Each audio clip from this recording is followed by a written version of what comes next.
tonight we're in the garage and we're getting ready to install the Powermaster one-wire alternator. This is an upgraded 150 amp plus alternator. Since I'm running air suspension system with compressors and a stereo and lighting and a bunch of other things, I'm getting ready for my turbocharged build. It's time to do an upgrade. Let me show you how this alternator goes in. If this is your first time seeing me, check out my page. I have a lot of tool reviews, welding, fabrication, and other interesting videos. So subscribe and hit the bell notification to follow along my content. Let's get to it. First off, just want to say Powermaster does a great job packaging this all together. For my Ford FE guys, there's the model number for you, 8-57141. Nice packaging, even says thank you right off the bat. Thank you. All the instructions you need. Man, look at this thing. This is gorgeous. Right out of the box here, it's like a semi-gloss black with this beautiful brass finish on it. And there's your one-wire hookup, and it tells you this is what it was tested at the factory before being sent out. Just looks really great, and let's get ready to install this. This is the engine bay we're working with today. This is my 1965 F100 360 FE Ford FE motor. Out of it, we're going to replace the alternator. Before we do that, let's disconnect the battery. So a 1/2-inch socket will do the trick. Take off the negative terminal here from the battery. So on my alternator, there is a 9/16 bolt on the top right here. And then there's a 5/8 bolt, hard to see with the camera angle, but right under pulley here.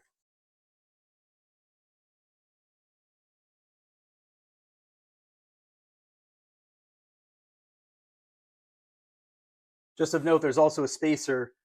This is in good condition. This is solid steel behind the alternator to the block. That's for the FE guys specifically, but always make sure you look for any parts that might fall out. This is specifically there for my application. And then I'm going to take this out and unhook the battery wires.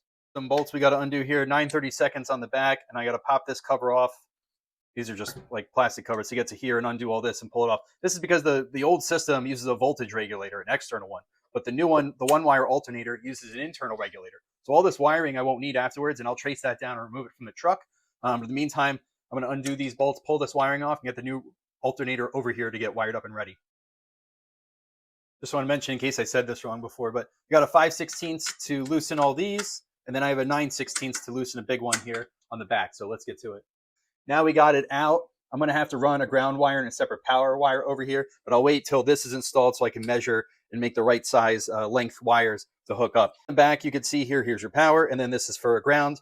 Powermaster does recommend utilizing the same wire thickness. So for my application, 150 amp alternator, I'm using a 6-gauge wire as the power and then a 6-gauge wire as the ground. So let's get this installed.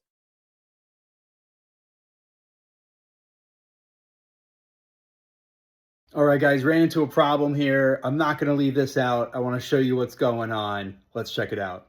Okay, so lo and behold, this alternator is a 1/2 inch deeper than my stock one. And it basically, the back part of it was hitting the block. And I can't do anything with the block itself and section it. I can't shim it forward because it changes all this stuff.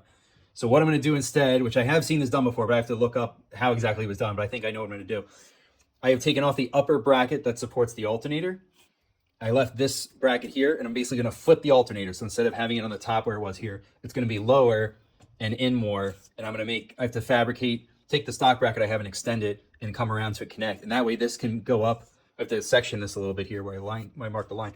I'm going to section it so this can go snug up into the block in there because I need all this space here when I put my turbocharger, which I'm moving all this stuff anyways. But this will just make it easier and keep the alternator away from the turbo, which will have a ton of heat. So I'm going to modify a quick bracket, and I'll show you what it looks like when it's done. But just to let you know, that Powermaster does not bolt on to a stock block. So if you guys have a stock block at home and you don't want to do all this stuff, I'm just letting you know in advance, it does not bolt on. So I just want to give a shout out that I did call Powermaster, their tech support line, and they were fantastic to talk to and super helpful. I talked to them about some questions I had about the starter I purchased, as well as the alternator, and specifically the alternator not fitting the way I thought it would. And what he noted to me was that the model that I ordered, which is the 8-57141, was not made for the FE, and it will rub. He knew that right away as soon as I told him the model number and the engine that I had in my F100.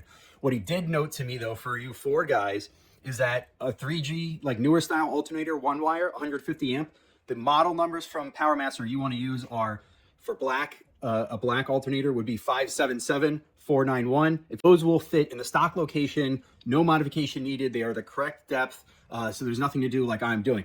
In my specific case, though, I told the guy I was building a turbo and I'm going to, mount this lower. He was like, go ahead, not a problem. So that's the the route that I chose. So here's what I came up with. Here's the original upper bracket, and all I did was cut off the original tab at the bend here because I want it to stay this way. And then I mocked it up at the right space using a speed square and a magnet, and I made an extension approximately 3.5 inches. That way now I can flip this bracket and use it to mount underneath the alternator, and I'll show you when that's all bolted up. Let's get to welding. Okay, all welded up. Let's grind it down, make it pretty.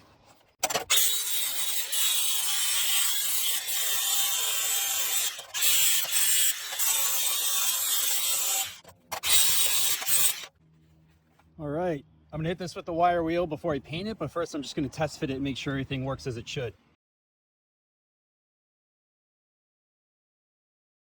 All right, so the new mount works. I'll just zoom in here to show you. I extended this bracket 3.5 inches down. That's the stock bracket. This was the stock bracket here, and I flipped this upside down right here.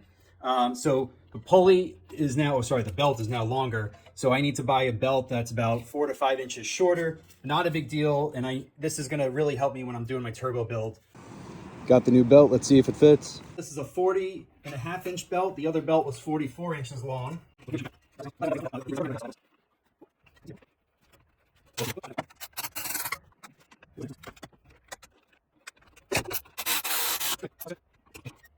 So I know it all fits and works, so now I can take it apart and paint it, and then test fire it later once I'm done with the turbo project, because I still have to run battery cable and a new ground line out of 4-gauge wire. Okay guys, so that wraps up the alternator project. I will put all the information in the description, part numbers, etc. that would be helpful to you, links to buy these products if you have an interest. Don't forget to check out my other videos, welding, fabrication, DIY stuff in the garage, you name it, I do it. If you have any questions, feel free to ask. I will respond. Don't forget to subscribe. Give me a like. It really helps the YouTube metrics, and I really appreciate it as I grow this channel. Thanks. Take care. Bye.